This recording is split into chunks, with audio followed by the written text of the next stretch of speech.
Bueno, arrancamos con este análisis. A ver, en el mundo de la arquitectura y el urbanismo existe una tentación enorme, casi instintiva. Es esa urgencia de abrir el programa de modelado 3D, tirar líneas a lo loco y saltar directamente a sacar el render final. Y a ver, es comprensible, ¿verdad? La imagen visual vende, es súper seductora. Pero hoy vamos a frenar un poco esa urgencia. Resulta increíble, pero un porcentaje enorme de rediseños carísimos fracasan por un error de novato, no saber qué problema se está resolviendo realmente. Así que, en esta guía vamos a construir juntos el paso a paso definitivo para formular el problema de investigación. Es literalmente la piedra angular para definir los objetivos y el marco teórico de cualquier proyecto serio. Porque seamos sinceros, un diseño brillante no sale de un dibujo hecho con prisas, sino de una estructura mental bien armada. Y esto nos lleva a una idea clave. Autores como Hernández Zampieri y Mendoza lo tienen clarísimo. Una buena pregunta vale 1000 veces más que un render sacado antes de tiempo. Ojo, que no estamos hablando de un simple trámite académico aburrido. Esa pregunta es el verdadero qué de nuestro estudio, es el alma, la intención profunda del diseño. Antes siquiera de pensar en la estética de un edificio, es absolutamente vital entender qué conflicto estamos intentando solucionar. Sin esa pregunta inicial, el render más espectacular del mundo se queda en eso, en una simple carcasa vacía, sin sustancia. Para lograr esta claridad brutal, la hoja de ruta de hoy es súper directa. Primero, veremos la diferencia entre tema y problema arquitectónico. Segundo, hablaremos de el faro del proyectista. Tercero, desgranaremos la estructura de la pregunta rectora. Cuarto, lo bajaremos a la tierra con un caso práctico sobre fachadas de vidrio. Y terminaremos con algo muy curioso, el inquisidor del diseño. Venga, empezamos con el primer punto. Tema frente a problema arquitectónico, o lo que es lo mismo, el gran divisor de aguas. Entender esta diferencia es, literalmente, lo que separa un simple ejercicio de composición espacial de una verdadera investigación científica aplicada a entornos urbanos. A la izquierda tenemos el tema. Es el panorama general, el qué. Cosas muy amplias como arquitectura sustentable o vivienda colectiva nos dice dónde estamos jugando, pero no qué partido hay que ganar.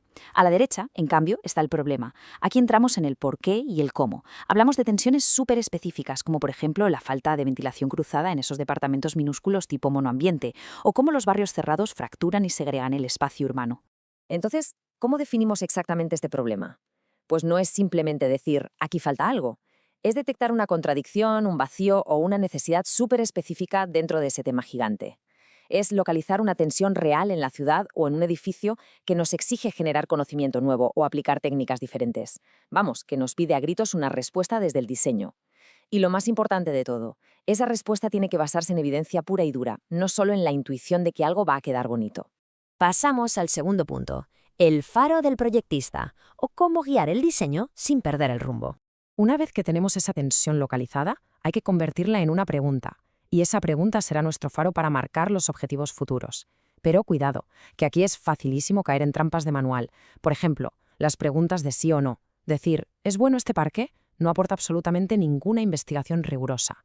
Luego están las preguntas de solución directa, tipo, ¿cómo diseña una escuela? A ver, eso es un trabajo de taller, no es ciencia.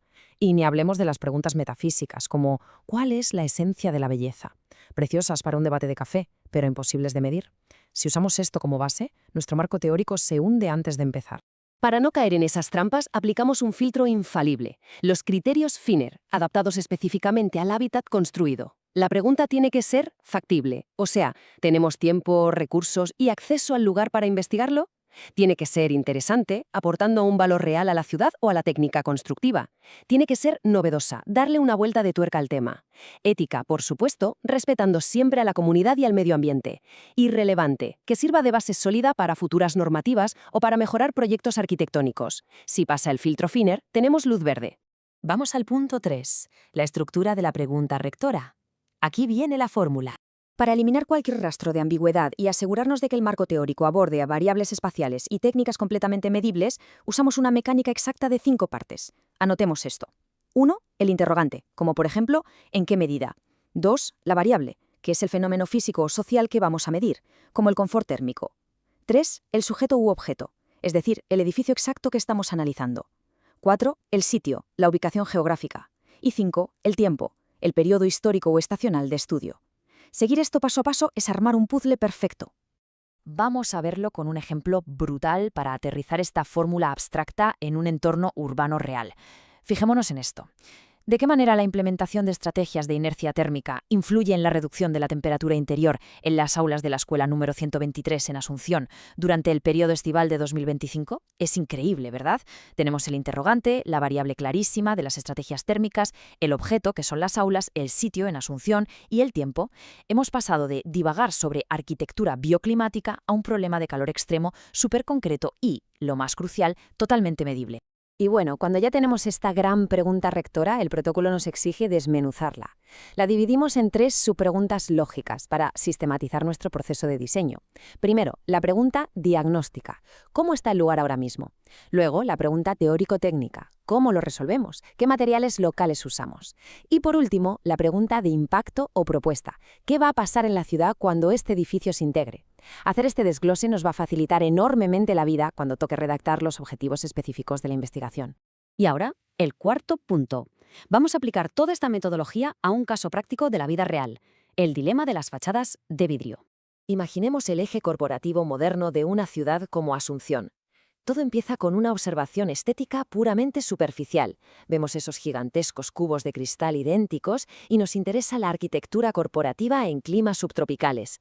Vale, como punto de partida está muy bien, pero aquí hay mucha niebla todavía. No hay un problema real definido, solo nos hemos fijado en una tipología de edificios. Pero al avanzar y escarbar un poco, la niebla desaparece y salta una tensión urgente. Pensémoslo bien, un sol extremo de Paraguay pegando contra una caja de cristal. Aquí hay una contradicción arquitectónica masiva. El uso indiscriminado de estas pieles de vidrio genera un tremendo efecto invernadero en los interiores. Esto no solo hunde la habitabilidad para los oficinistas, sino que dispara los costes energéticos a niveles insostenibles. Bingo, aquí ya tenemos una necesidad apremiante que exige diseño basado en evidencia rigurosa. Así que aplicamos nuestra fórmula de 5 pasos y llegamos a la joya de la corona. ¿En qué medida el uso de envolventes de vidrio sin protecciones solares pasivas afecta el desempeño energético y el confort lumínico de los edificios de oficinas en el eje corporativo de Asunción entre 2020 y 2025? Es perfecta, cumple los criterios FINER de sobra y nos da variables súper claras como el desempeño energético y el confort lumínico. Con esta pregunta, plantear el marco teórico y los objetivos definitivos del proyecto urbano es prácticamente coser y cantar. Llegamos al último bloque, el punto 5. El inquisidor del diseño, aplicando gamificación en el taller. Claro, la gran duda es, ¿cómo sobrevive nuestra primera inspiración a todo este nivel de exigencia metodológica? En los talleres de diseño usamos una dinámica sumamente eficaz y divertida que llamamos el inquisidor del diseño.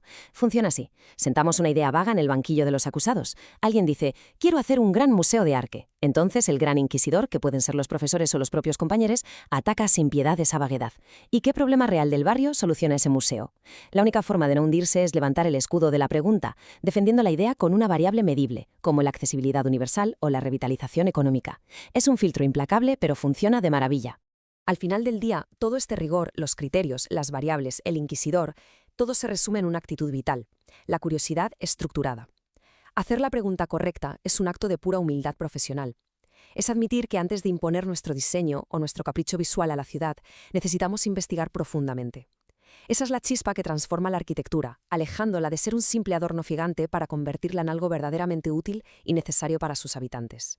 Y para cerrar este análisis, vamos a dejar botando una reflexión un tanto provocadora. ¿Los proyectos arquitectónicos que vemos a nuestro alrededor están respondiendo a problemas urbanos reales o son solo deseos estéticos disfrazados de diseño? Lograr formular esa gran pregunta de investigación es encender el faro. Cuando tenemos esa pregunta, ya no hay pérdida. Sabemos exactamente qué buscar para nuestro marco teórico y qué proponer en el tablero. Este es el cierre perfecto para la formulación del problema y el punto de partida ideal para nuestro siguiente gran paso, convertir estas preguntas en objetivos imbatibles.